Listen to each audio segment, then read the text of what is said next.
الحمد للہ وکفا والصلاة والسلام علی عباده الذین اصطفى خصوصا علی افضلهم وخاتم النبیین محمد الامین وعلی آلہ وصحبہ اجمعین اما بعد فقد قال اللہ تبارک وتعالی کما ورد فی سورۃ مریم سلام علیہا اعوذ باللہ من الشیطان الرجیم بسم اللہ الرحمن الرحیم واذکر فی الکتاب موسیٰ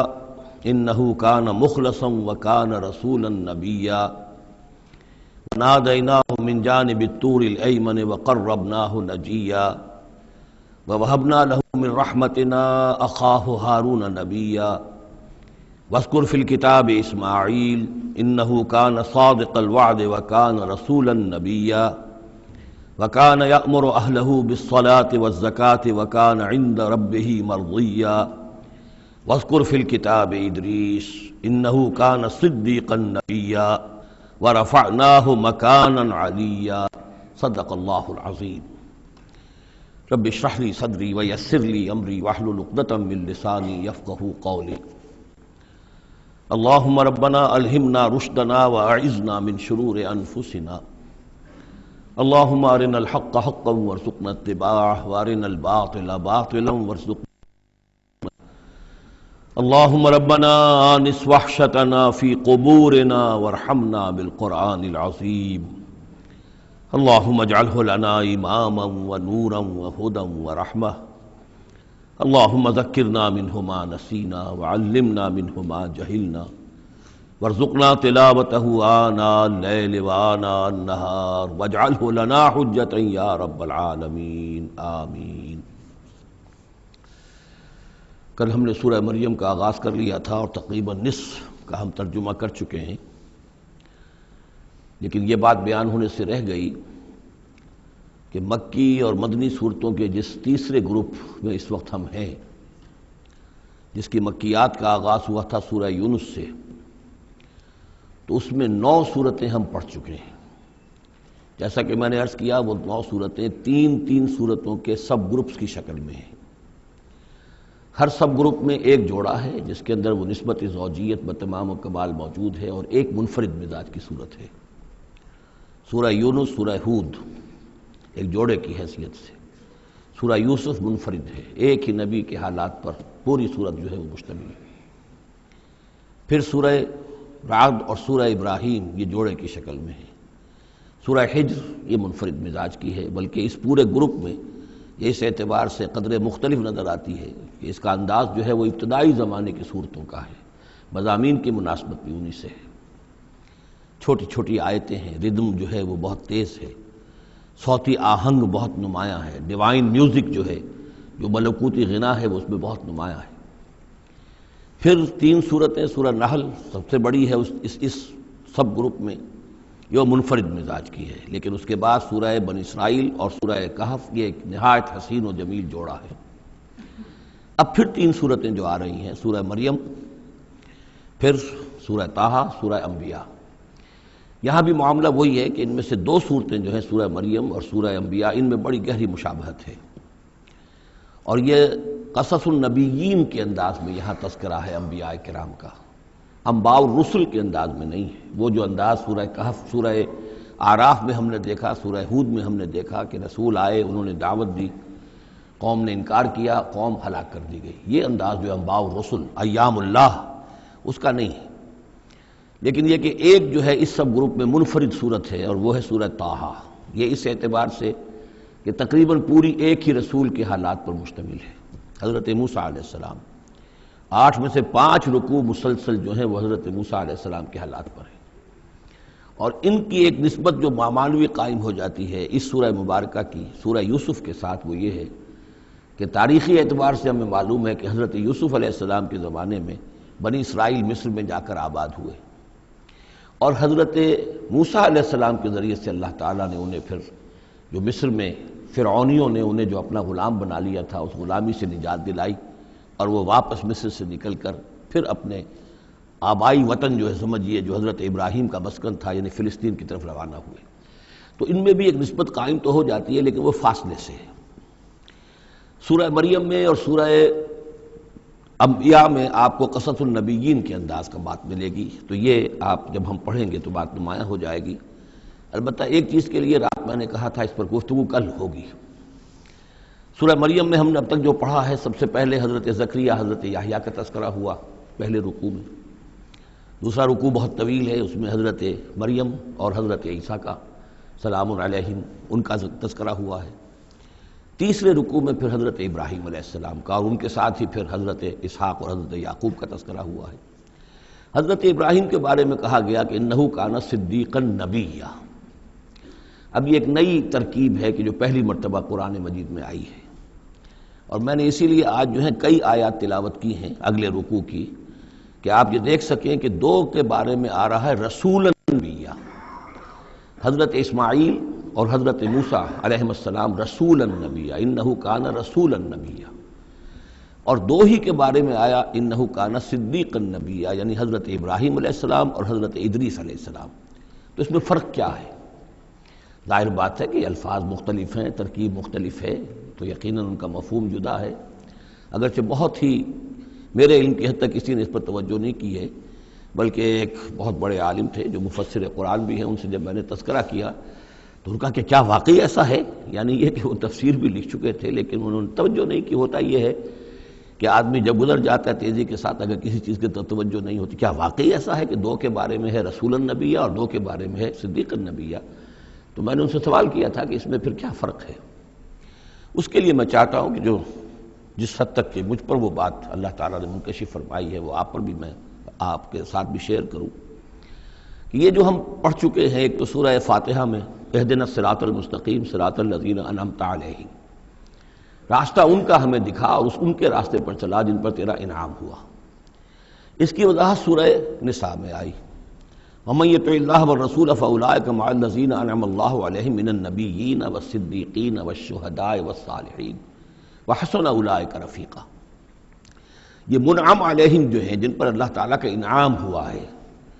یہ جو جماعت ہے منعم علیہم کی، اس کے 4 درجات ہیں۔ اوپر سے چلیں گے تو انبیاء سب سے اوپر ہیں، پھر نیچے ان کے درجہ ہے صدیقین کا، پھر ان سے نیچے شہداء کا، اور پھر بیس لائن سمجھیے کہ وہ صالحین مومنین جو نیک دل مسلمان ہیں، مخلص ہیں، صادق القول ہیں، صادق الایمان ہیں، یہ گویا کہ بیس لائن ہے۔ نیچے سے چلیں گے تو اس بیس لائن سے اگر کوئی شخص ترقی کرے گا تو پھر درجہ اس کے لیے کیا ہے؟ شہادت کا ہے، اس کے اوپر ایک درجہ صدیقیت کا ہے، اور یہ آخری درجہ ہے، اس لیے کہ اس سے آگے نبوت کا جو درجہ ہے وہ اکتسابی نہیں ہے، وہ تو وہبی ہے، اور وہ دروازہ بھی اب بند ہو چکا، وہ ہمیشہ کے لیے وہ آؤٹ آف باؤنڈز ہے، اب نوع انسانی کے لیے وہ نبوت کا دروازہ بند ہو چکا۔ اس صدیقین اور شہداء کے درمیان کیا فرق ہوتا ہے، اس کو اب سمجھ لینا چاہیے، اور اس کو جدید سائیکالوجی کی 2 اصطلاحات کے حوالے سے آپ بڑی آسانی سے سمجھ سکیں گے۔ اللہ تعالیٰ نے عام طور پر انسانوں کو 2 مختلف مزاجوں پر بنایا ہے، ایکسٹروورٹس، انٹروورٹس۔ کچھ لوگ ہوتے ہیں کہ جو باہر کی دنیا سے انہیں زیادہ دلچسپی ہوتی ہے، کچھ کھیل کود میں، سیر میں، باغ، یہ وہ، باہر کی دنیا سے ملنا جلنا، لوگوں سے ملیں گے، وہ پبلک میں ہوں گے، مجلس میں ہوں گے تو زیادہ چہکیں گے، زیادہ خوش ہوں گے۔ کچھ لوگ برعکس مزاج کے ہوتے ہیں، وہ درومبین قسم کے لوگ ہوتے ہیں، انٹروورٹس۔ وہ اپنے خیالات ہی میں مگن رہتے ہیں، غور و فکر کرتے ہیں، سوچ بچار کرتے ہیں، انہیں تنہائی زیادہ پسند ہوتی ہے، تنہائی میں وہ زیادہ خوش رہتے ہیں۔ تو یہ ایکسٹروورٹس اور انٹروورٹس 2 مزاج ہیں بنیادی طور پر، اللہ تعالیٰ نے بنائے ہیں مختلف مزاج جو ہیں۔ اور ایک ہوتی ہے تیسری ایک کیفیت کہ جس میں یہ دونوں چیزیں بڑے توازن کے ساتھ ہو، ایمبیورٹ۔ یہ بہت شاذ ہوتا ہے، بہت شاذ ہوتا ہے، بہت کم لوگ ہوتے ہیں دنیا میں کہ جو واقعتاً اس میں توازن قائم کر سکیں، یا ادھر کا رجحان ہوگا یا ادھر کا رجحان ہوگا۔ تو جو یہ انٹروورٹس ہوتے ہیں، جو غور و فکر کرتے رہتے ہیں، ان کے اندر جو ہے وہ یوں سمجھیے کہ فطرت کی جو اصل حقائق ہیں وہ کچھ زیادہ محفوظ رہتے ہیں ان کے غور و فکر کی وجہ سے۔ پھر وہ کائنات کے بارے میں بھی سوچتے ہیں، تو اس کائنات کی تمام آیات الہیہ بھی گویا کہ ان سے ہم کلام ہوتی ہیں، اشارے کرتی ہیں۔ یہ وہ لوگ ہوتے ہیں کہ جن تک گویا کہ وہ حقائق از خود روشن ہو چکے ہوتے ہیں ان تک، کہ جیسے ہم نے سورہ فاتحہ پڑھتے ہوئے کہا کہ کچھ لوگ ہوتے ہیں اپنی فطرت سلیمہ اور عقل سلیم کی رہنمائی میں یہاں تک تو پہنچ گئے کہ اللہ کو پہچان لیا، آخرت کو پہچان لیا، یہ بھی سمجھ لیا کہ اللہ ہی کی بندگی کرنی چاہیے، کیسے کریں یہ پتہ نہیں، اہدنا الصراط المستقیم، اب وہ راستہ مانگتے ہیں کہ ہمیں راستہ دکھا۔ یہ صدیقین ہوتے ہیں، اور ان کی شان یہ ہوتی ہے کہ جیسے ہی کسی نبی کی دعوت ان کے کان میں آتی ہے وہ ایسے لپک کر قبول کرتے ہیں کہ گویا کہ منتظر بیٹھے تھے، جیسے کوئی شخص وضو کر کے بیٹھا ہوا کہ بس اذان کی آواز آئے اور میں چلوں، اتنا ہی ہوتا ہے۔ اسی لیے حضور نے فرمایا ابو بکر رضی اللہ تعالیٰ عنہ کے بارے میں کہ میں نے جس کے سامنے بھی ایمان کی دعوت پیش کی اس نے کچھ نہ کچھ توقف ضرور کیا سوائے ابو بکر کے، ایک لحظے کا توقف نہیں کیا، گویا کہ وہ تو تیار بیٹھے ہوئے تھے۔ البتہ جو ایکسٹروورٹس ہوتے ہیں وہ چونکہ ان کی توجہ نہیں ہوتی حقائق کی طرف، وہ دنیا میں مگن ہیں، کھیل کود میں ہیں، شکار میں ہیں، کشتیوں میں ہیں، ہنسی مذاق میں ہیں، گفتگوؤں میں لگے ہوئے ہیں، تو انہیں کچھ زیادہ غور و فکر کی ان کے اندر جو ہے طبیعت کے اندر میلان نہیں ہوتا اس کا، لہذا انہیں دیر لگ جاتی ہے نبی کی دعوت کو سمجھنے میں، اس کی طرف متوجہ ہونے میں۔ لیکن یہ ہے کہ جب ان کا توجہ ہو جاتی ہے، ہوتی بھی عام طور پہ جذباتی انداز میں ہوتی ہے، لیکن جب ان کی توجہ ہو جائے جذباتی انداز میں تو پھر یہ ہے کہ وہ چونکہ ہوتے ہیں ایکٹیو زیادہ ہوتے ہیں، لہذا وہ اپنی فعالیت کی وجہ سے آگے نکل جاتے ہیں، بظاہر وہ صدیقین سے آگے نکل جائیں گے فعالیت کی وجہ سے، اس لیے کہ وہ فعال زیادہ ہے۔ اب اس کی مثال حضرت عمر ہے، حضرت حمزہ ہے رضی اللہ تعالی عنہما، 6 سال لگ گئے۔ حضرت عمر کے بارے میں تو آپ کہہ سکتے ہیں کہ سب کوئی گھرانہ مختلف تھا، وہ بنو عدی میں سے تھے، حضور بنو ہاشم میں سے تھے، لیکن حضرت حمزہ کو کیوں دیر لگ گئی؟ 6 سال، سگے چچا ہیں، دودھ شریک بھائی ہیں، ساتھ کے کھیلے ہم جولی ہیں، نہایت محبت کرنے والے حضور سے، اور اسی کیفیت کے اندر وہ ایمان لائے کہ ایک روز آئے باہر سے، شکار کھیل کر آ رہے تھے، کئی دن باہر رہے تھے، واپس آئے تو ابھی گھر میں داخل نہیں ہوئے تھے، لونڈی نے کہا کہ آج تو ابو جہل نے بڑی گستاخی کی ہے آپ کے بھتیجے کے ساتھ، اور بس یہ سنتے ہی آگ بگولا ہو کر گئے ہیں، کمان جا کے ماری ابو جہل کے سر میں کہ تم نے یہ کیا ہے، اور اسی وقت کا اچھا میں اس پر ایمان لایا، آؤ کرو مقابلہ تم، یہ ان کے ایمان کا معاملہ ہے۔ تو یہ حمزہ ہے، اس طرح حضرت عمر ہیں، چلے تھے حضور کو قتل کرنے کے ارادے سے، لیکن اپنی بہن کے اندر جو دیکھی، اس کے اندر یہ کہاں سے اتنی استقامت آ گئی کہ بھائی جان چاہے آپ ہمیں قتل کر دیں، جان سے مار دیں، لیکن اب یہ جو دین ہم نے قبول کیا اس کو ہم چھوڑنے والے نہیں ہیں۔ بہنوئی کو تو مار مار کے لہو لہان کر دیا تھا سعید ابن زید کو، بہن کو بھی مارا ہے، لیکن پھر اچانک بدل گئے، پھر وہی عمر جو ہے جو تلوار ننگی لے کے چلا تھا قتل کرنے کے ارادے سے، گردن میں تلوار حمائل کیے ہوئے، جیسے غلام ہوتے ہیں، ان کے ہاں غلاموں کا رواج یہ تھا، ان کی تلواریں گردنوں میں حمائل ہوتی تھی، وہ آ رہا ہے اور ایمان لا رہا ہے۔ تو یہ ہے شہداء، صدیقین اور شہداء۔ تو اب مزاج جو ہے انبیاء میں بھی آپ کو ملے گا، کچھ لوگوں کا مزاج شہداء سے مناسبت رکھتا ہے۔ حضرت اسماعیل کا آپ نے سنا ہوگا، یہ واقعات قصوں میں آتے ہیں، وہ شکار جیسے کہ حضرت حمزہ کی کیفیت ہے، وہ نکل جاتے تھے، حضرت ابراہیم 2 مرتبہ گئے ہیں، ملاقات ہی نہیں ہوئی، اس لیے کہ وہ اپنے شکار پر نکلے ہوئے تھے۔ اس طرح کا معاملہ حضرت اسماعیل کا تھا۔ حضرت موسیٰ بھی جلالی مزاج کے آدمی تھے، ایک آدمی کو مکہ مارا ہے اور اس کی جان نکال دی ہے۔ حضرت ابراہیم وہ دوسری قسم، وہ صدیق النبی، ان کے مزاج جو ہے وہ اس نوعیت کا، صدیقیت کے ساتھ مناسبت رکھنے والا۔ تو نبوت تو ان کو بھی ملی، نبوت ان کو بھی ملی، لیکن مزاجی فرق کی وجہ سے ایک صدیق نبی ہے اور ایک رسول نبی ہے، اس لیے کہ رسول کے ساتھ جو لفظ مناسبت رکھتا ہے وہ شہادت ہے۔ تمام رسول شاہد بنا کر بھیجے گئے ہیں۔ یہ جو کار رسالت ہے، تبلیغ اور اتمام حجت، اس کے اندر تو عمل کا پہلو زیادہ ہے، اور اس میں پھر شہداء زیادہ نمایاں ہوتے ہیں، تو رسولوں کے لیے تو ہے ہی یہ، یا ایھا النبی انا ارسلناک شاہدا ومبشرا ونذیرا وداعیا الی اللہ باذنہ وسراجا منیرا، اور جیسے کہ ہم نے پڑھا وکیف اذا جئنا من کل امۃ بشہید،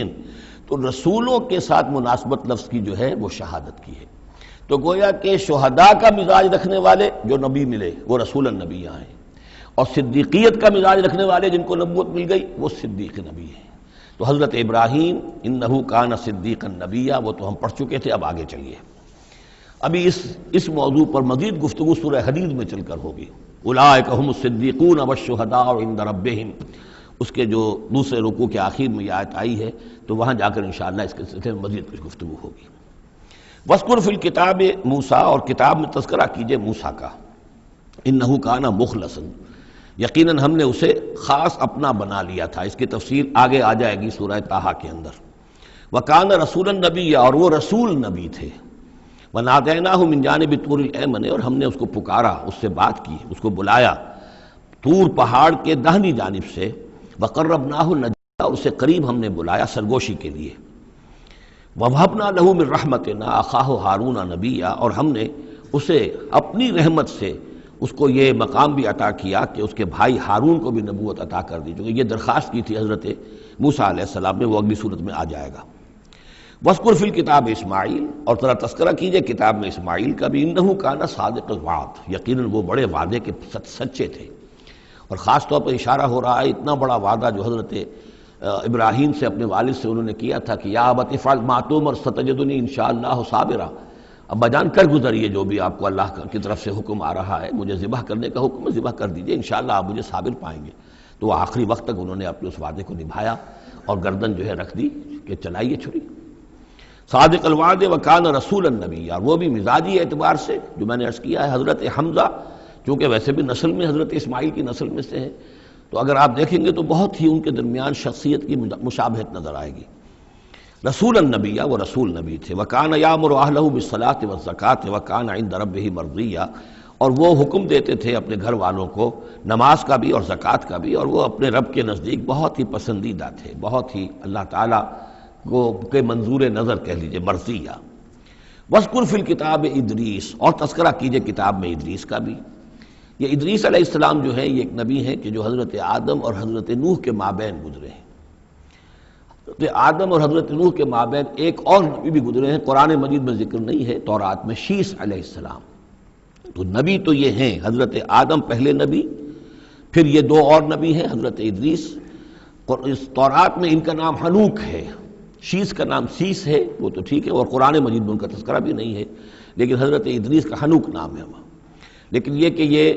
دونوں ہیں درمیان میں حضرت آدم اور حضرت نوح علیہ السلام، پہلے رسول حضرت نوح علیہ السلام ہے، یہ دونوں نبی ہیں صرف۔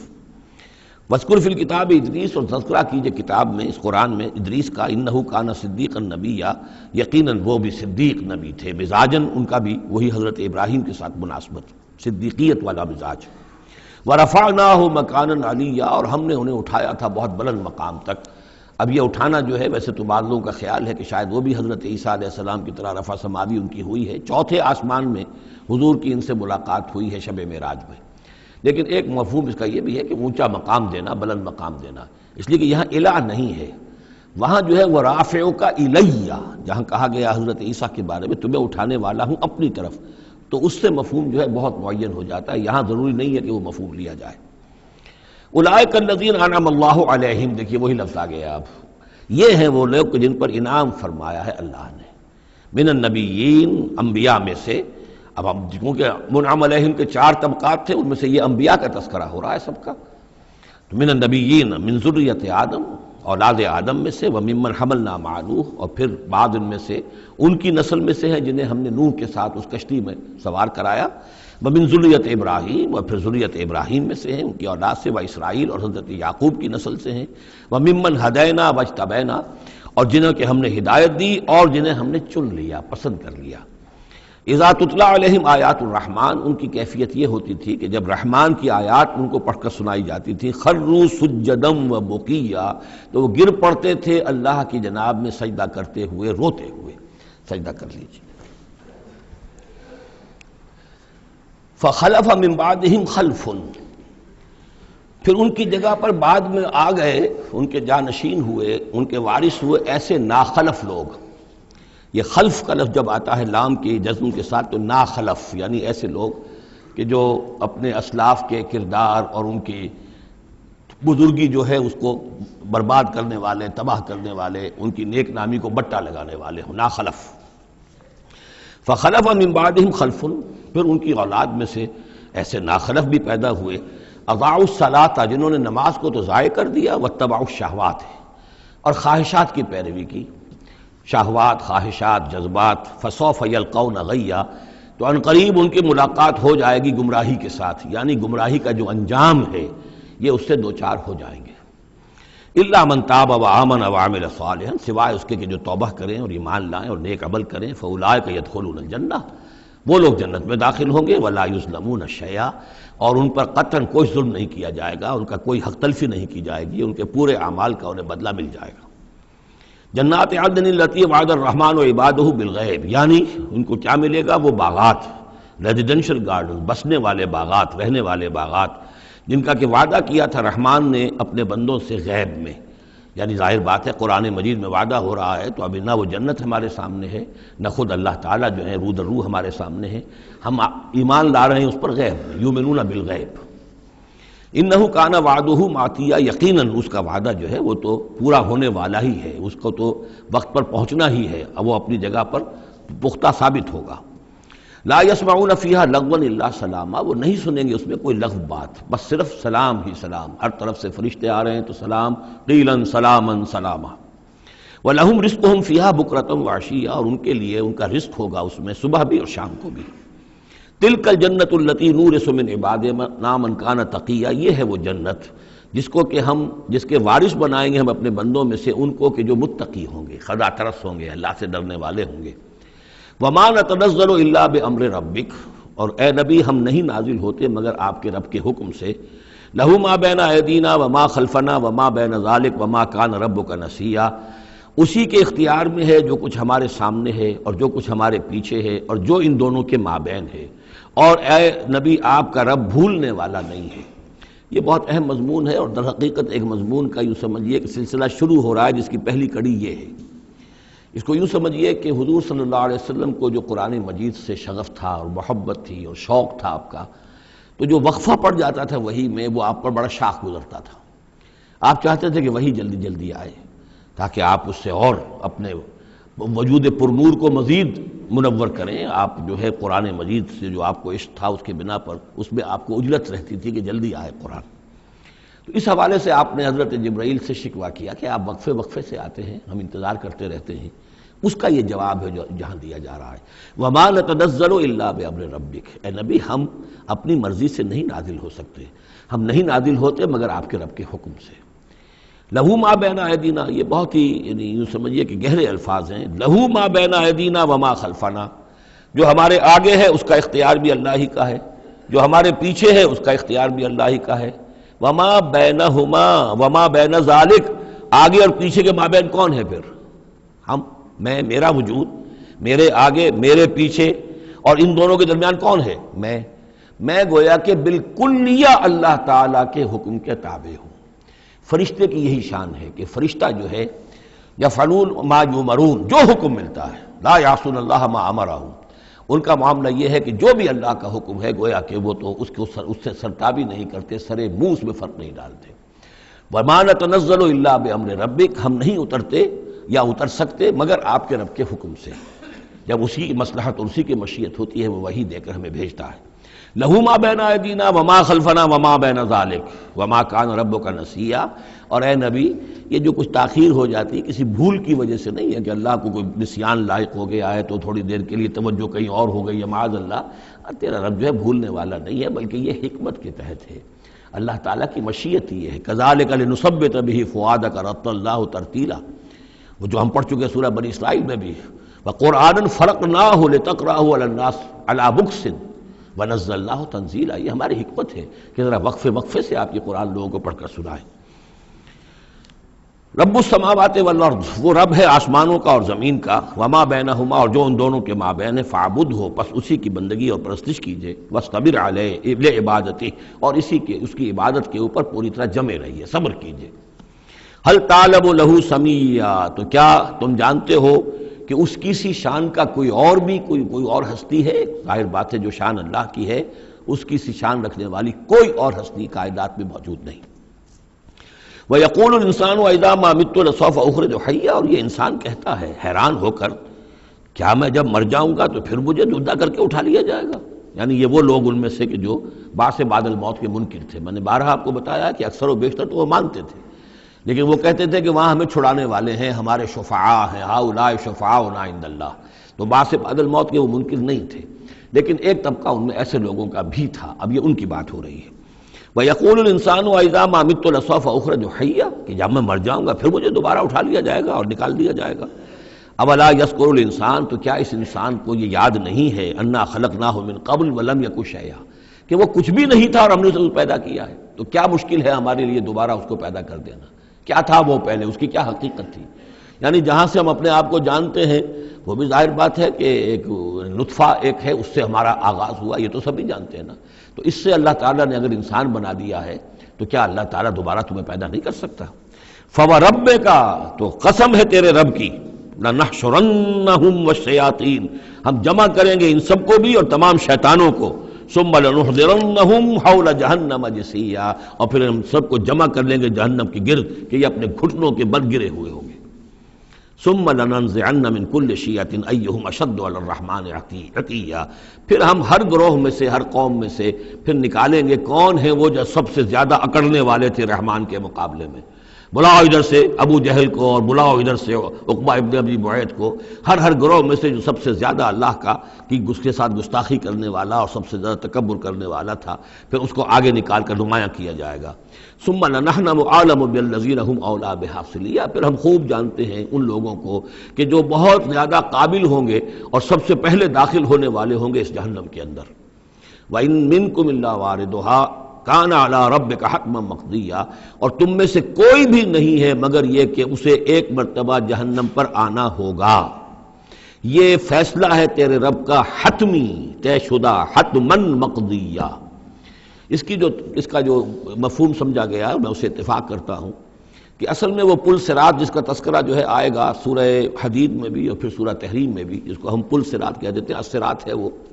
یہی صراط مستقیم جس پر ہم چل رہے ہیں، یہ عالم برزخ کے اندر جا کر اور قیامت کے دن جو ہے یہی پل صراط بن جائے گا اور یہ جہنم کے اوپر ہوگا، گویا کہ اس پر سے گزر کر لوگ داخل ہوں گے جنت کے اندر، تاکہ مشاہدہ کر لیں کہ اللہ تعالیٰ نے کس چیز سے ہمیں بچایا ہے۔ اور وہاں پر جو جہنمی ہیں وہ ٹھوکریں کھا کھا کر اس میں گرتے جائیں گے چونکہ ان کے پاس روشنی نہیں ہوگی۔ یہ مضمون جو ہے کھل کر آئے گا سورہ حدید میں اور سورہ تحریم میں۔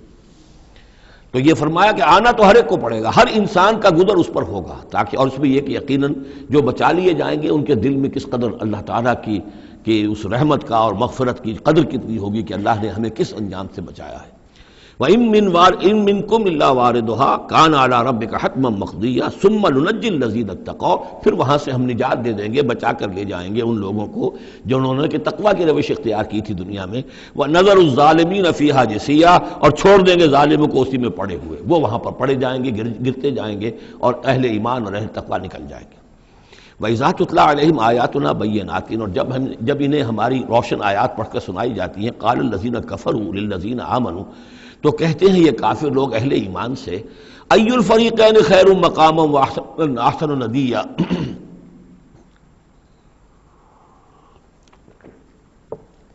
دونوں جماعتوں میں سے، دونوں گروہوں میں سے کن کے مکان و مقام بہتر ہیں اور کن کی مجلسیں بہت اچھی ہیں۔ یعنی اے مسلمانوں دیکھو، تم اور تمہارے رسول محمد صلی اللہ علیہ وسلم اور ان کے گرد جو لوگ بیٹھے ہوتے ہیں، نہ ان کے پاس دنیاوی دولت ہے، نہ حیثیت ہے، نہ وجاہت ہے، ایک ہم ہیں۔ دیکھو ذرا ابو جہل کی مجلس جا کے دیکھو کتنی آباد ہے، بڑے بڑے چودھری لوگ آ کر اس کے پاس بیٹھتے ہیں۔ ذرا کہیں جا کر ولید بن مغیرہ کی چوپال دیکھو، اس کی چوپال جو ہے اس کی کیا شان ہے۔ تو یہ وہی بات جو کہ ہم سورہ کہف میں پڑھائے ہیں، جو دو افراد کے مابین مکالمہ ہوا تھا کہ اس نے کہا تھا کہ میرے پاس مال زیادہ، انا اکثر منک مالا واعز نفرا، اسی طرح انہوں نے کہا کہ ای الفریقین خیر مقاما واحسن ندیا، یہ دو گروہ دیکھ لو تمہارے سامنے ہیں، ایک معلوم ہوتا ہے کہ مفلس ہیں، قلاش ہیں، غلام لوگ ہیں، ان کے ساتھ بیٹھے ہوئے ہیں، بلال بیٹھا ہوا ہے، وہاں وہ ابو فقی بیٹھا ہوا ہے، یہ جو عمار ہے اور یہ فلاں ہے اور یہ یاسر ہیں، یہ لوگ ہیں۔ ادھر جا کر دیکھو وہ کتنی سج دھج کے ساتھ، شان و شوکت کے ساتھ ان کی محفلیں ہیں، کیا کچھ ساز و سامان ہے، کیسے قالین بچھے ہوئے ہیں۔ ای الفریقین خیر مقاما واحسن ندیا وکم اہلکنا قبلہم من قرن، اور ہم نے ان سے پہلے کتنی ہی قوموں کو ہلاک کیا ہے، ہم احسن و اساسا وریا، وہ ان سے بھی کہیں بڑھ کر تھے اپنے اساس البیت، اساس جس کو ہم اساسہ کہتے ہیں، ساز و سامان میں اور نام و نمود میں، شان و شوکت میں، ریا، ان کی شان و شوکت ان سے بھی کہیں بڑھ کر تھی، اور وہ ہلاک ہوئے۔ قوم عاد اور قوم سمود یہ سب کا، اور قوم شعیب۔ قل من کان فی الضلالۃ فلیمدد لہ الرحمن مدا، اے نبی ان سے کہہ دیجئے جو شخص بھی ضلالت میں، گمراہی میں ہے، تو اللہ کا یہ طریقہ ہے، قاعدہ ہے کہ اللہ تعالیٰ اسے پھر اور ڈھیل دیتا ہے، رسی دراز کرتا ہے، اس کو اور نعمتیں دے دیتا ہے۔ حتیٰ اذا رأوا ما یوعدون، یہاں تک کہ جب اچانک وہ وقت آ جائے گا کہ جس کے ان کو دھمکی دی جا رہی ہے، اما العذاب و اما الساعہ، یا تو دنیا میں عذاب آ جائے، عذاب ہلاکت، عذاب استحصال، یا قیامت، فسیعلمون، تب وہ جان لیں گے، من ہوا شر مکانم واضف جندا، کہ کون ہے جو اپنے مقام اور مرتبے کے اعتبار سے بدتر ہے اور کون ہے کہ جو لشکر اور اپنے لاؤ لشکر کے اعتبار سے کمزور تر ہے۔ اس وقت پتہ چلے گا کہ محمد زیادہ طاقتور تھے صلی اللہ علیہ وسلم یا ابو جہل زیادہ طاقتور تھا۔ آخرت میں جا کر حقیقت کھل جائے گی۔ اس وقت تو یہ ایک سراب ہے، نظر آ رہا ہے، ایک ڈرامہ ہے، کھیل ہو رہا ہے۔ حقیقت جو ہوگی وہ منکشف ہو جائے گی اس دن۔ وَيَزِيدُ اللَّهُ الَّذِينَ اهْتَدَوْا هُدًى، اور اللہ تعالیٰ ان لوگوں کی ہدایت میں اضافہ کرتا ہے جو ہدایت کی راہ اختیار کرے۔ اللہ بڑھاتا ہے ان لوگوں کو ہدایت میں کہ جنہوں نے ہدایت اختیار کی۔ والباقیات الصالحات خیر عند ربک ثوابا وخیر مردا، اور یقیناً نیک باقی رہنے والے تو وہ نیک عمل ہے۔ یہ مال و دولت باقی رہنے والا نہیں ہے، یہ تو یہیں کی شے یہیں رہ جائے گی۔ باقیات الصالحات، بقا اگر ہے، دوام ہے انسان کے ساتھ، اس عالم آخرت میں جانے والی کوئی شے ہے تو باقیات الصالحات ہے، وہ تو نیک کام ہے۔ خیر عند ربک ثوابا، وہ یقیناً تیرے رب کے نزدیک بہت بہتر ہیں بدلے کے اعتبار سے بھی، وخیر مردا، اور اس اعتبار سے بھی کہ لوٹ کر جایا جائے ان کے پاس۔ جب ہم وہاں پہنچیں گے ہمیں اپنے اعمال جو ہیں وہاں منتظر ملیں گے، ان کی جزا، بلکہ یہ کہ کہا جائے گا یہ تمہارے اعمال ہی ہیں، ان کی شکل بدل گئی ہے۔ افرأیت الذی کفر بآیاتنا وقال لأوتین مالا وولدا، تو کیا تم نے دیکھا اس شخص کو جو ہماری آیات کا تو کفر کرتا ہے اور کہتا ہے مجھے تو لازماً ملے گا، مال بھی ملے گا اور اولاد بھی ملے گی۔ یہ وہی بات سمجھ لیجیے سورہ کہف میں آ چکی ہے کہ اس نے کہا تھا وَلَئِن رُدِدتُّ إِلَىٰ رَبِّي لَأَجِدَنَّ خَيْرًا مِّنْهَا مُنْقَلَبًا، تم جو ہو جوتیاں پھٹکار رہے ہو یہاں پر بھی، تمہیں وہاں بھی کچھ نہیں ملنا۔ اگر واقعی آخرت ہو ہی گئی، اول تو مجھے گمان نہیں، میں نہیں سمجھتا کہ وَمَا أَظُنُّ السَّاعَةَ قَائِمَةً وَلَئِن رُدِدتُّ إِلَىٰ رَبِّي لَأَجِدَنَّ خَيْرًا مِّنْهَا مُنْقَلَبًا، تو مجھے وہاں پر بھی اچھا ہی ملے گا جیسے یہاں اچھا ملا ہوا ہے۔ وہی اسی طرح یہ ہے کہ ان کا ہمیں تو وہاں پر بھی ملے گا، آخرت میں بھی بہت سا مال بھی ملے گا، اولاد بھی ملے گی۔ اطلاع الغیب، یہ دنیا بھی مراد ہو سکتی ہے لیکن میرے نزدیک آخرت ہی مراد ہے۔ اطلاع الغیب، کیا وہ غیب پر مطلع ہو چکا ہے، اس نے جھانک کر دیکھ لیا ہے غیب کو؟ ام اتخذ عند الرحمن عہدا، یا وہ کوئی رحمان سے عہد لے چکا ہے، پکا قول و قرار لے چکا ہے جس پر اس یقین سے کہہ رہا ہے کہ اسے تو مال بھی ملے گا اور اولاد بھی ملے گی۔ کلا، ہرگز نہیں۔ سنکتب ما یقول، جو کچھ یہ کہہ رہا ہے وہ ہم لکھ لیں گے تاکہ جواب دہی پوری کرنی پڑے کہ کیا کیا بکواس تم کیا کرتے تھے۔ وَنَمُدُّ لَهُ مِنَ الْعَذَابِ مَدًّا، اور پھر عذاب کے اندر ہم اس کے اضافہ کرتے چلے جائیں گے، عذاب کو اس کے لیے کھینچتے چلے جائیں گے۔ وَنَرِثُهُ مَا يَقُولُ، اور جو کچھ وہ کہہ رہا ہے اس کے وارث تو ہم ہوں گے، سارا مال دنیاوی سامان جو بھی کچھ ہے وہ تو ہماری وراثت میں آ جائے گا۔ وَيَأْتِينَا فَرْدًا، اور وہ جب آئے گا ہمارے سامنے ہماری عدالت میں پیش ہونے کے لیے تو ایک فرد کی حیثیت سے آئے گا، نہ اولاد ساتھ ہوگی، نہ مال، نہ خدم، نہ حشم، نہ قوم، نہ ہم نشین، نہ حاشیہ نشین، کوئی نہیں ہوگا۔ وَاتَّخَذُوا مِن دُونِ اللَّهِ آلِهَةً، انہوں نے اللہ کے سوا کچھ اختیار کر لیے ہیں اپنے معبود، لِيَكُونُوا لَهُمْ عِزًّا، تاکہ وہ ان کے مددگار بنے، ان کے لیے سہارا بنے، پشت پناہ بنے، اللہ کے ہاں انہیں کچھ چھڑا سکے عذاب سے۔ کلا، ہرگز نہیں۔ سَيَكْفُرُونَ بِعِبَادَتِهِمْ، وہ تو ان کی عبادت کا انکار کریں گے، جیسا کہ پہلے بھی آ چکا ہے، وہ فرشتے ہوں، اولیاء اللہ ہوں، انبیاء ہوں، حضرت عیسیٰ ہوں، شیخ عبد القادر جیلانی ہوں، کوئی بھی ہو، ان کا تو مانگو تو کفر کرے گا، تم کیا کہہ رہے ہو، ہمیں تو معلوم بھی نہیں تھا کہ تم ہم سے دعائیں کرتے رہے اور ہمیں سمجھتے رہے کہ ہم تمہیں چھڑا لیں گے۔ سَيَكْفُرُونَ بِعِبَادَتِهِمْ، وہ انکار کریں گے ان کی عبادت کا۔ وَيَكُونُونَ عَلَيْهِمْ ضِدًّا، اور وہاں ان کے مخالف ہوں گے، انہیں وہاں پر پروسیکیوٹ کروائیں گے۔ أَلَمْ تَرَ أَنَّا أَرْسَلْنَا الشَّيَاطِينَ عَلَى الْكَافِرِينَ تَعُزُّهُمْ عَزًّا، کیا تم نے دیکھا نہیں کہ ہم کافروں پر شیاطین کو بھیجتے رہتے ہیں، یعنی یہ کہ یہ شیاطین جن جو ہیں یہ ان پہ حملہ آور ہوتے رہتے ہیں اور انہیں خوب ابھارتے رہتے ہیں گناہوں کے اوپر، اور انہیں اور سرکشی کے اوپر آمادہ کرتے رہتے ہیں۔ وجہ کیا ہے کہ خود انہوں نے شیطان کی رفاقت کو اختیار کی ہے۔ فلا تعجل علیہم، اب یہ مضمون یہاں دوسری مرتبہ آ گیا، عجلت نہیں، فلا تعجل علیہم۔ ایک تو فرمایا قرآن مجید کے ضمن میں عجلت نہ کیجیے، اس کی جو بھی تنزیل ہے وہ اللہ تعالیٰ کی حکمت کے تحت جو اس میں تدریج ہے اسی کو آپ سمجھیے کہ خیر اسی میں ہے، آپ کا شوق اپنی جگہ ہے، لیکن یہ کہ ایک دوسری بات فلا تعجل علیہم، ان کے بارے میں بھی آپ جلدی نہ کیجیے، ایسا نہ ہو کہ آپ کے دل میں یہ خیال آئے کہ اب ان کفار مکہ کی رسی جو ہے مزید دراز نہیں ہونی چاہیے، اب ان کو پکڑ لیا جانا چاہیے، انہوں نے حد کر دی ہے، جس طریقے سے کہ حضور کو زج کیے ہوئے تھے وہ ہم دیکھتے چلے آ رہے ہیں سورہ انعام سے، لیکن اے نبی جلدی نہ کیجیے۔ فلا تعجل علیہم، ان کی مخالفت، علی یہاں پر آ رہا ہے، فلا تعجل علیہم انما نعد لہم عدا، ہم ان کی پوری پوری گنتی کر رہے ہیں، ایک ایک عمل ان کا لکھا جا رہا ہے، ہر چیز کا ان کو جواب دہی کرنی ہوگی، ہر چیز کی ان کو سزا مل جائے گی، لیکن یہ کہ ہمارے ہر کام کے اندر جو بھی فطری تدریج ہے، جو اس کا اس کی جو توقیت ہے، اس کا جو نظام ہم نے بنا رکھا ہے، وہ اسی کے مطابق ہوگا۔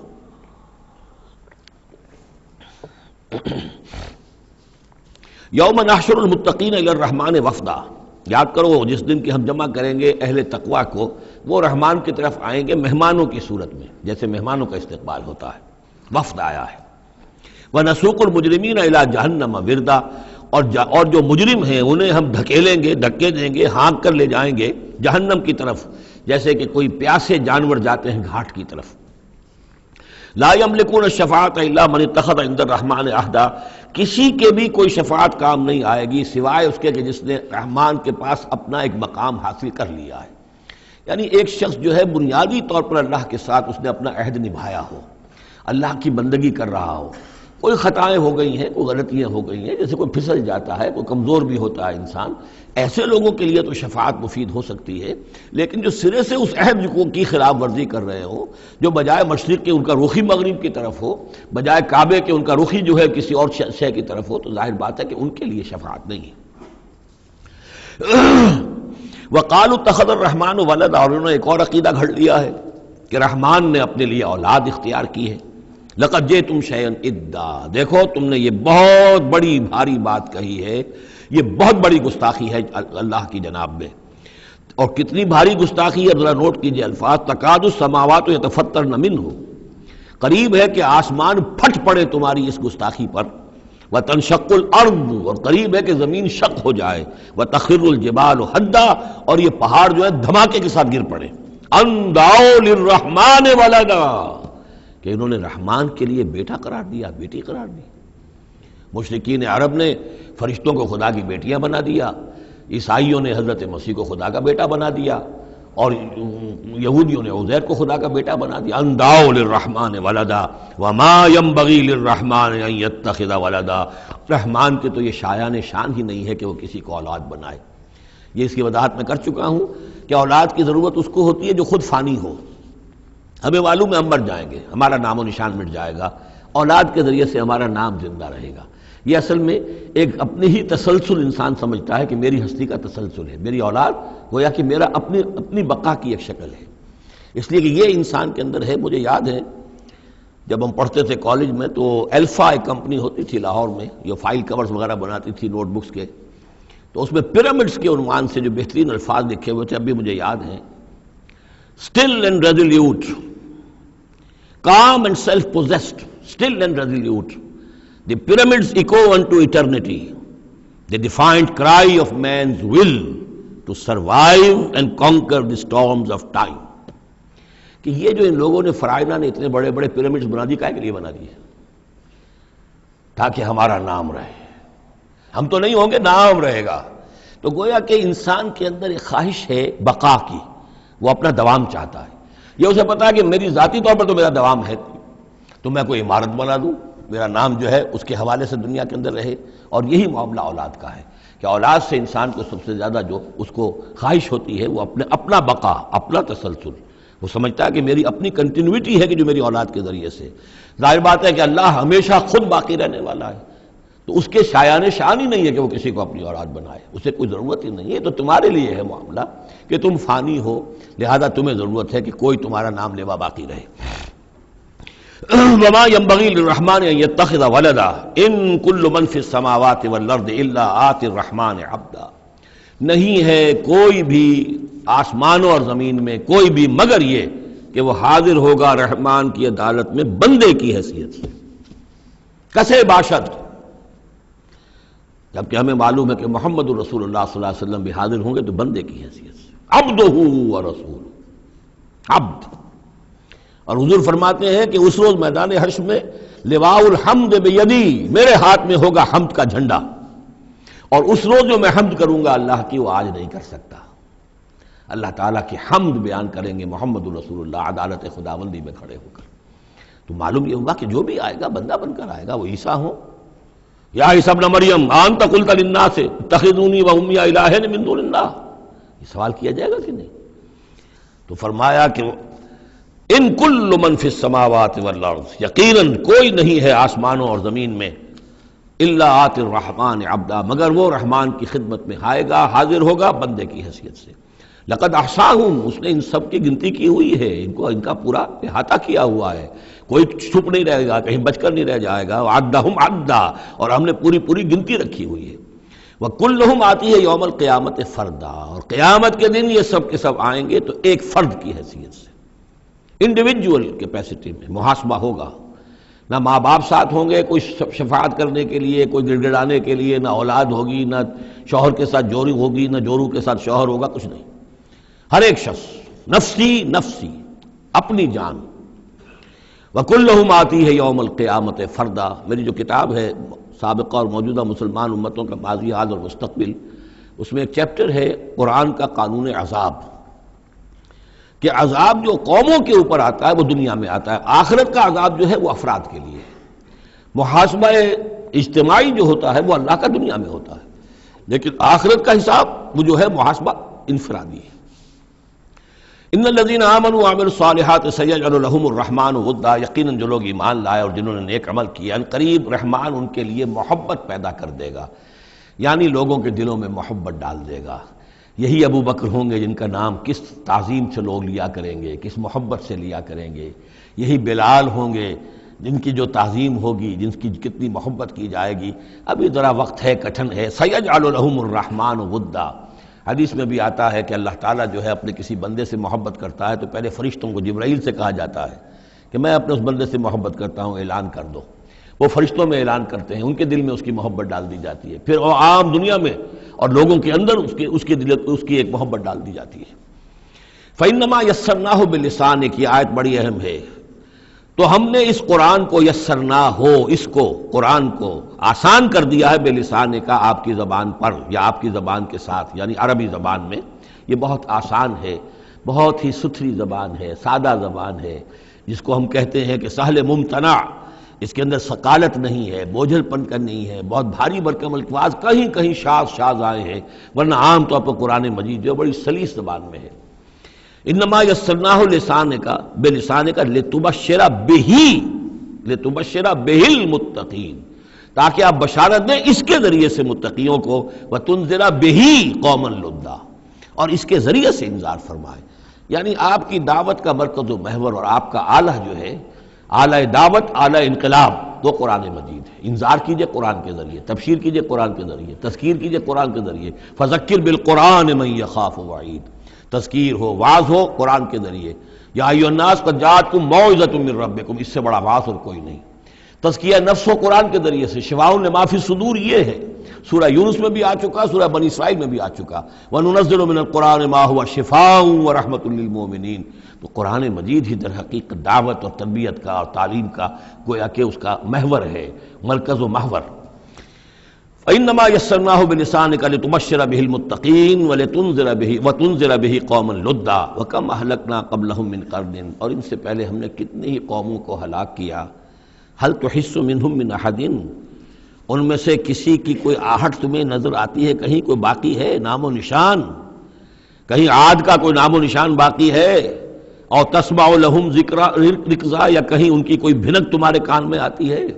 معلومہ نسیا منسیا، ختم ہو گئے۔ تو اسی طریقے سے یہ آج اکڑ رہے ہیں، ان کا حال بھی یہی ہو جائے گا۔ بسم اللہ الرحمن الرحیم، طٰہٰ، یہ جو میں نے عرض کر دیا پہلے ہی، چونکہ آج یہ اب پھر ایک منفرد مزاج کی صورت ہے۔ اس گروپ کے اندر تین جو چھوٹی صورتیں آ رہی ہیں، یہ درمیانی طرح کی ہیں۔ وہ ذرا بڑی تھی، یہ ان سے ذرا بڑی ہیں، لیکن درمیان میں چھوٹی آئی تھی۔ طٰہٰ، یہ پھر حروف مقطعات ہیں۔ ما انزلنا علیک القرآن لتشقیٰ، ہم نے یہ قرآن آپ پر اس لیے نازل نہیں کیا کہ آپ مشقت میں پڑھیں، لیکن یہاں یہ کہ تشقیٰ جو ہے وہ نامرادی کے لیے بھی آتا ہے۔ یہ عربی زبان میں یہ جو بعض حروف ہیں، را با با، رب، لیکن یہ کہ را با وا یا جس سے ربا بنتا ہے، ان میں بہت قرب ہے۔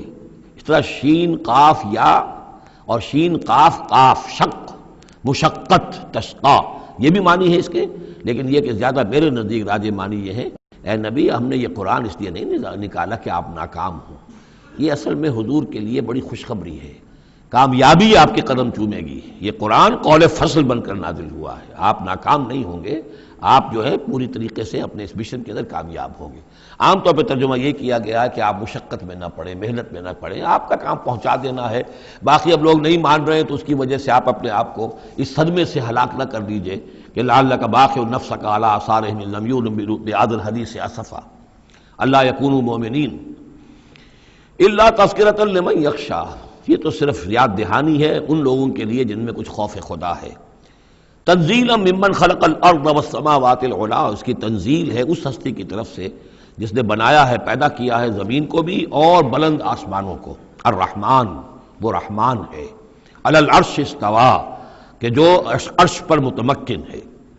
لہو ما فی السماوات وما فی الارض وما بینہما، اسی کا ہے، اسی کی ملکیت ہے جو کچھ کے آسمانوں میں ہے اور جو کچھ کے زمین میں ہے اور جو ان دونوں کے مابین ہے۔ وما تحت الثریٰ، اور جو زمین کے سب سے نچلے طبقے کے نیچے ہے۔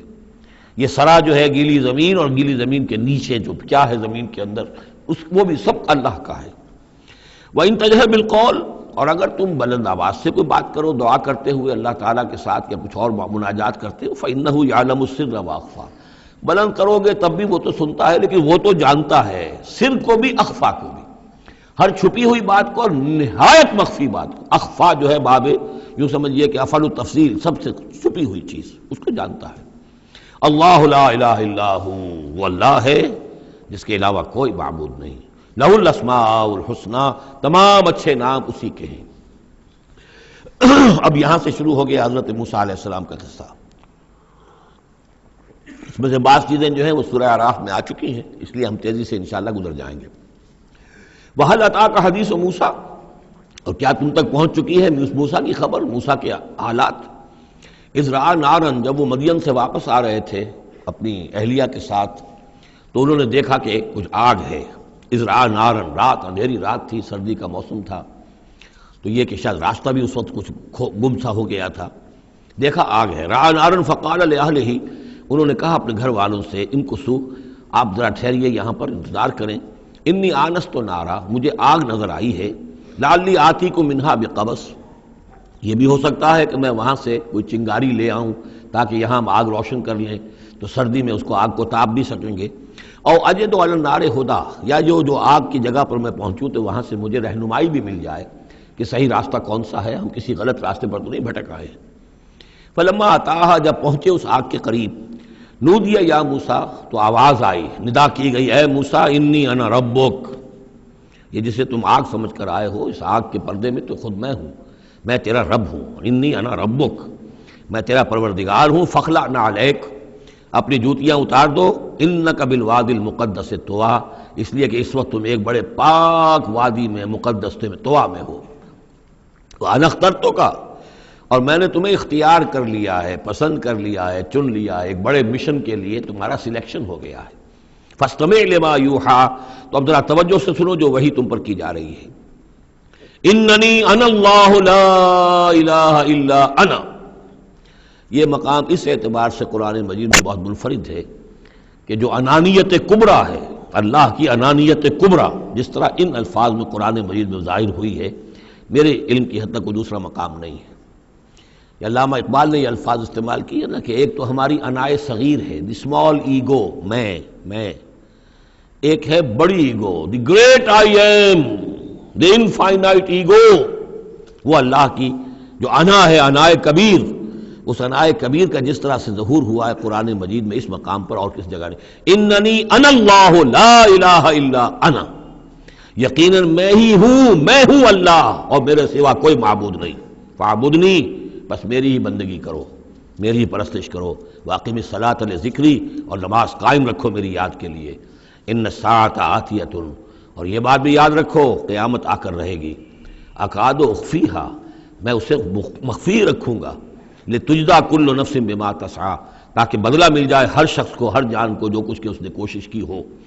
فلا یصدنک عنہا من لا یؤمن بہا، تو دیکھنا تمہیں کہیں روگرداں نہ کر دیں وہ لوگ کہ جو اس پر ایمان نہیں رکھتے، جو آخرت کو نہیں مانتے، کہیں تمہیں بھی آخرت سے برگشتہ نہ کر دیں یا نماز سے برگشتہ نہ کر دیں۔ یہ انہا کی ضمیر دونوں طرف جا سکتی ہے۔ واتبع ہواہ، وہ لوگ کہ جو اس سے آخرت سے خود جو ہے روگردان ہے، اور جنہوں نے کہ اپنی خواہشات کی پیروی کی ہوئی ہے، فتردا، تو تم بھی ہلاک ہو جاؤ گے اور تم بھی گڑھے میں گرو گے۔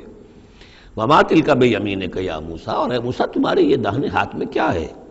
قال ہی عصائی، کہا یہ میرا عصا ہے، اتوکا علیہا۔ اس میں نکتہ نکالا ہے مفسرین نے کہ دیکھیے جو اللہ تعالیٰ سے مخاطبت اور مکالمے کا جو ایک ذوق حاصل ہو رہا ہے، تو جواب اتنا ہی کافی تھا یہ میرا عصا ہے، لیکن آگے بڑھا رہے ہیں بات کو، یہ میرا عصا ہے، اتوکا علیہا، میں اس پہ ذرا ٹیک لگا لیا کرتا ہوں، واحش بہا علی غنمی، اور میں اپنی بکریوں کے لیے اس سے پھر پتے جھاڑتا ہوں درختوں سے، وَلِيَ فِيهَا مَآرِبُ أُخْرَى، اور میرے اور بھی بہت سے کام ہیں جو اس لاٹھی سے، اس عصا سے میں لیتا ہوں۔ قال القها یا موسیٰ، فرمایا ذرا ڈال دو زمین پر اس کو اے موسیٰ، فالقاها، تو انہوں نے ڈال دیا، فَإِذَا هِيَ حَيَّةٌ تَسْعَىٰ، تو وہ تو دیکھتے ہی دیکھتے ایک سانپ بن گیا، چلتا ہوا دوڑتا ہوا۔ قال خذها ولا تخف، ایک دوسرے مقام پر آپ دیکھیں گے کہ حضرت موسیٰ پر اتنا خوف طاری ہوا کہ پیٹھ موڑ کر بھاگے وہاں سے، وَلَّا مُدْبِرًا، وہاں سے بھاگے، لیکن یہ کہ اللہ نے فرمایا موسیٰ ڈرو نہیں، واپس آؤ اور اس کو پکڑو، یہاں وہ تفصیل نہیں ہے۔ قال خذها ولا تخف، فرمایا اس کو پکڑ لو اور ڈرو نہیں، سنعیدها سیرتها الاولی، ہم اسے لوٹا کر واپس لے جائیں گے اس کی پرانی شکل پر، پرانی سیرت پر۔ وَاضْمُمْ يَدَكَ إِلَىٰ جَنَاحِكَ، اور ذرا اپنا ہاتھ جو ہے وہ اپنی بغل کے ساتھ ملاؤ، تخرج بیضاء، پھر جب نکالو گے تو وہ نکلے گا بالکل سفید ہو کر روشن، من غیر سو، بغیر اس کے کہ اس میں کوئی بیماری پیدا ہوئی، وہ برس نہیں ہوگا، اس میں برس نہیں بلکہ یہ کہ بغیر کسی مرض کے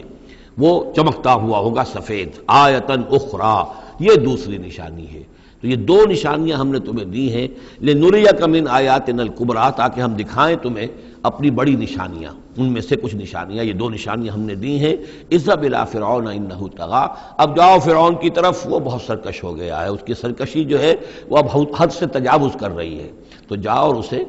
دین کی دعوت دو، خیر کی دعوت دو، اور خاص طور پر یہ بھی کہو کہ بنی اسرائیل پر ظلم نہ کرے، اور اسے انہیں واپس جانے دے جہاں سے وہ آئے تھے، فلسطین سے۔ قال رب اشرح لی صدری، یہ دعا بڑی اہم ہے اور ہر شخص کو یاد ہونی چاہیے، جو بھی کوئی بھی دین کی دعوت کا کام کرنا چاہے تو اس کے لیے یہ دعا جو ہے اس کو یاد کرنا۔ حضرت موسیٰ نے دعا کی، پروردگار میرے ذرا سینے کو کھول دے اس کے لیے، اس کام کے لیے، اس بڑے مشن کے لیے جو میرے حوالے کر رہا ہے، وَيَسِّرْ لِي أَمْرِي، اور یہ بھاری کام جو ہے اسے میرے لیے آسان کر دے، وَاحْلُلْ عُقْدَةً مِّن لِّسَانِي، اور میری زبان میں لکنت ہے، اے پروردگار اس لکنت کو، اس عقدے کو کھول دے، یفقہوا قولی، تاکہ وہ میری بات اچھی طرح سمجھ سکیں۔ لکنت والا شخص جو ہے ظاہر بات ہے جب گفتگو کرتا ہے تو لوگوں کو سمجھنے میں دقت ہوتی ہے۔ وَاجْعَلْ لِي وَزِيرًا مِّنْ أَهْلِي، ایک اور درخواست میری یہ ہے کہ میرا ایک وزیر بنا دیجئے میرے خاندان میں سے۔ وزیر وزر سے ہے بوجھ اٹھانے والا، یعنی ذمہ داریوں میں کوئی مدد کرنے والا، سہارا بننے والا۔ تو وَاجْعَلْ لِي وَزِيرًا مِّنْ أَهْلِي، میرے اپنے خاندان میں سے، ہارون اخی، اور خود اس سجسٹ کر دیا میرے بھائی ہارون کو اس کام میں، اشدد بہ اذری، اس کے ذریعے سے میری کمر کو مضبوط کر دے، اور اشرکہ فی امری، واشرکہ فی امری، اسے میرے اس کام میں شریک کر دے، کہ نسبحک کثیرا، تاکہ ہم دونوں مل کر پھر تیری تسبیح کریں کثرت کے ساتھ، ونذکرک کثیرا، اور تیرا ذکر کریں کثرت کے ساتھ، انک کنت بنا بصیرا، یقیناً پروردگار تو ہمیں دیکھ رہا ہے ہمارے حالات سے، تو خود جو ہے وہ چشمدید گواہ ہے۔ قال قد اوتیت سؤلک یا موسیٰ، فرمایا کہ ٹھیک ہے موسیٰ، گرانٹڈ، یور ریکویسٹ گرانٹڈ، قد اوتیت سؤلک یا موسیٰ، اے موسیٰ جو تم نے سوال کیا، جو درخواست کی، وہ سب ہم نے منظور کی۔ وَلَقَدْ مَنَّا عَلَيْكَ مَرَّةً أُخْرَىٰ، اور ہم نے تو تم پر ایک مرتبہ اور بہت بڑا احسان کیا تھا۔ اِذْ أَوْحَيْنَا إِلَىٰ أُمِّكَ مَا يُوحَىٰ، جبکہ ہم نے تمہاری ماں کو وحی کی تھی جو تمہیں وحی کی جا رہی ہے۔ اب تمہیں ہم بتا رہے ہیں کہ ہم نے اس وقت کیا وحی کی تھی۔ وہ وحی کیا تھی؟ کیونکہ اس زمانے میں بھی طے تھا کہ تمام جو ہے بنی اسرائیل میں جو بیٹا بھی پیدا ہو اس کو قتل کر دیا جائے، صرف بیٹی کو زندہ رکھا جائے۔ تو بھی حضرت موسیٰ علیہ السلام کی جو والدہ ہیں ان کو اللہ تعالیٰ نے یہ حکم الہام کے ذریعے سے یا وحی کے ذریعے سے جو بھی تھا وہ بھیج دیا تھا۔ اب کہہ دیا تھا اقذفیہ فی التابوت، کہ اس کو ذرا ایک صندوق میں بند کرو، فاقذفیہ فی الیم، اور پھر اسے دریا میں ڈال دو، فلیلقہ الیم بالساحل، دریا اسے ساحل پر لے جائے گا، ساحل پر رکھ دے گا۔ یاخذہ عدو لی وعدو لہ، اور پھر وہاں وہ شخص اس کو پکڑ لے گا، اس کو لے لے گا، اس صندوق کو، اور صندوق میں جو بچہ ہے اس کو، جو میرا بھی دشمن ہے اس کا بھی دشمن ہے۔ لیکن یہ کہ ہم بچائیں گے۔ اب اس سے آگے جو ہے حضرت موسیٰ کی والدہ سے کیا کہا، اس سے آگے اب خود اپنی بات شروع کر دی اللہ تعالیٰ نے۔ یہ اللہ قرآن کا یہ اسلوب ہے، پوری بات نہیں، باقی یہ کہ فل ان دی گیپس، باقی ساری گفتگو جو ہے وہ آپ خود جو ہے اس پورے سیاق و سباق سے سمجھ سکتے ہیں۔ وَأَلْقَيْتُ عَلَيْكَ مَحَبَّةً مِّنِّي، اور ہم نے اے موسیٰ تمہارے اوپر اپنی خاص ایک محبت کا پرتو ڈال دیا۔ بڑی موہنی صورت، بڑی موہنی صورت، دیکھتے ہی گرویدہ ہو جائیں۔ اب اللہ نے کہا محبتم منی، القیت علیک محبتم منی، یعنی یہ کہ وہ پورا نقشہ اب یہاں پر جو ہے کہ وہ ساحل میں وہ صندوق ڈال دیا گیا، وہ چلتا گیا، اور اس ساتھ ہی اس کی بہن سے، حضرت موسیٰ کی بڑی بہن تھی، ہمشیرہ تھی، کہہ دیا کہ ساحل کے ساتھ ساتھ تم جاتے بھی رہو، چلتی رہو، دیکھو کہاں جاتا ہے، یہ کیا ہوتا ہے۔ اور اس نے جا کے بتا بھی دیا کہ وہ محل میں پہنچ گیا ہے صندوق۔ وہ صندوق کھولا گیا، بچہ نکل آیا، اور اس وقت جو ہے وہ تو قتل کرنے پر تلا ہوا تھا فرعون، لیکن یہ کہ وہ حضرت آسیہ جو تھی بنی اسرائیل ہی میں سے اور بڑی نیک عورت تھی، اور وہ فرعون کے گھر میں تھی اس وقت، انہوں نے کہا کہ قرۃ لی ولک، یہ قرۃ عین لی ولک، یہ میری اور تمہاری لیے آنکھوں کی ٹھنڈک بنے گا، ہمیں اللہ نے اولاد نہیں دی، اسے قتل نہ کرو۔ اور ادھر اللہ تعالیٰ نے ایسا ان کے چہرے کے اوپر جو ہے وہ ایسے اثرات پیدا کر دیے تھے کہ دیکھتے ہی کوئی شخص جو ہے وہ بالکل ان کا گرویدہ ہو جائے۔ وَأَلْقَيْتُ عَلَيْكَ مَحَبَّةً مِّنِّي، میں نے خاص اپنی طرف سے تمہارے اوپر ایک اپنی محبت کا پرتو ڈالا۔ وَلِتُصْنِعَ عَلَىٰ عَيْنِي، اور یہ اس لیے کیا ہم نے تاکہ دشمن بھی جو تمہارے گرویدہ ہو جائے اور پھر تمہاری پرورش ہو۔ تصنع، تمہیں بنایا جائے، مصنع جس کو کہتے ہیں کارخانہ، اب وہ کارخانہ تربیت کا کارخانہ محل ہے۔ تصنع علی عینی، ہماری نگاہوں کے سامنے تمہاری تربیت ہو۔ اس تمشی اختوں کا، جب تمہاری بہن چلتی ہوئی وہاں تک پہنچ گئی، فتقول هل ادلکم علی من یکفلہ، ہوا یہ کہ اللہ تعالیٰ نے حضرت موسیٰ علیہ السلام کو حکم دے دیا تھا بچے کی حیثیت ہی سے کہ کسی بھی دائی کا اور دایا کا جو دودھ جو ہے وہ نہ پیے۔ اب انہوں نے بہت سی عورتیں بلائی کہ جن کا یہ دودھ پی سکے، تاکہ بچے کو پالنا آخر کیسے پلائے، لیکن یہ کہ وہ کسی کا دودھ پی نہیں رہا ہے۔ تو وہ بہن جو اب کھڑی ہوئی دیکھ رہی تھی، اس نے کہا هل ادلکم علی من یکفلہ، کیا میں تمہیں بتاؤں ایک خاندان ہے ایسا کہ جو کفالت کرے گا تمہارے لیے، اس بچے کی پرورش کرے گا۔ نتیجہ کیا ہوا کہ پھر وہ ماں آئی اور ماں کا دودھ پیا، اور ماں کی گود میں اللہ نے پھر پہنچا دیا حضرت موسیٰ علیہ السلام کو۔ فرجعناک الی امک، تو ہم نے لوٹا دیا تمہیں اے موسیٰ تمہارے ماں کی طرف، کہ تقر عینھا ولا تحزن، تاکہ اس کی آنکھ ٹھنڈی رہے اور وہ غم نہ کھائے۔ اللہ تعالیٰ کو تو اپنے بندوں کے احساسات و جذبات کا اس حد تک پاس ہے کہ پھر اس کی گود جو ہے اس کے اندر اپنا اس کا بچہ پہنچا دیا گیا۔ فرجعناک الی امک کہ تقر عینھا ولا تحزن، تاکہ اس کی آنکھ ٹھنڈی رہے اور وہ حزن میں مبتلا نہ ہو۔ وقتلت نفسا، اور اے موسیٰ پھر جب تم جوان ہوئے تو تمہارے ہاتھوں ایک جان قتل ہو گئی تھی، تم نے ایک قبطی کو قتل کر دیا تھا۔ فنجیناک من الغم، تو ہم نے تمہیں اس غم سے نجات دی۔ وفتناک فتونا، اور پھر تمہیں بہت سے امتحانات میں سے گزارا، بہت سی آزمائشوں میں سے گزارا، بھٹیوں میں سے گزارا۔ فلبثت سنین فی اہل مدین، یہ سورہ قصص میں آئے گی ساری تفصیل، جس کو یہاں پر 2-3 آیتوں میں بیان کیا گیا ہے، اس کی تفصیل سورہ قصص میں۔ فلبثت سنین فی اہل مدین، پھر تم اہل مدین میں رہے کئی سال۔ ثم جئت علی قدری یا موسیٰ، پھر اے موسیٰ جو یہاں آئے ہو تو یوں نہ سمجھو کہ اچانک آ گئے ہو، یہ تمہیں تقدیر لے کر آئی ہے، میرا فیصلہ لے کر آیا ہے۔ یہ سارا معاملہ جو ہے یہ پلانڈ ہے، یہ ہم نے اس طریقے سے کیا ہے، یہ ساری چیز جو ہے یہ از خود نہیں ہو گئی ہے، للٹپ نہیں ہو گئی ہے، یہ کوئی اندھا بہرا جو ہے وہ چانس نہیں ہے۔ ثم جئت علی قدری یا موسیٰ واصطنعتک لنفسی، اور میں نے تمہیں بنایا ہے، تیار کیا ہے۔ یہ صنعت ہی سے اصطناع باب افتعال، لیکن صاد کی مناسبت سے تیج ہے وہ توئے میں بدل گئی ہے۔ میں نے تمہیں تیار کیا ہے، خاص طور پر تمہارے اندر خصوصی صلاحیتیں پیدا کی ہیں، تمہیں خاص طور پر بادشاہ کے محل میں پرورش کروایا ہے، اس لیے کہ مجھے تم سے ایک بڑا کام لینا ہے۔ واصطنعتک لنفسی اذهب انت واخوک بآیاتی ولا تنیا فی ذکری، جاؤ تم اور تمہارا بھائی میری یہ نشانیاں لے جاؤ، اور دیکھنا میرے ذکر میں سستی نہ کرنا۔ اذهبا الی فرعون انہ طغی، جاؤ تم دونوں فرعون کی طرف، وہ یقیناً بہت سرکش ہو گیا ہے۔ فقولا لہ قولا لینا لعلہ یتذکر او یخشی، تو دیکھو جا کر وہاں پر بات کرنا اس سے بڑی نرم، ایسا تاکہ شاید کہ وہ سوچے یا اس کے دل میں بھی خوف پیدا ہو جائے۔ قالا ربنا نخاف ان یفرط علینا، انہوں نے کہا پروردگار ہمیں تو اندیشہ یہ ہے کہ وہ اچانک ہم پر پھٹ پڑے، بھڑک اٹھے اور ہمارے اوپر بھبک پڑے اور یتغا یہاں پر کوئی زیادتی کرے، قال لا تخافا، فرمایا نہیں تم دونوں ڈرو نہیں، اننی معکما اسمع و ارا، میں تم دونوں کے ساتھ ہی ہوں، ہر بات سنوں گا بھی، سنتا بھی ہوں، دیکھوں گا اور دیکھتا ہوں۔ بارک اللہ لی ولکم فی القرآن العظیم ونفعنی وإیاکم بالآیات والذکر الحکیم۔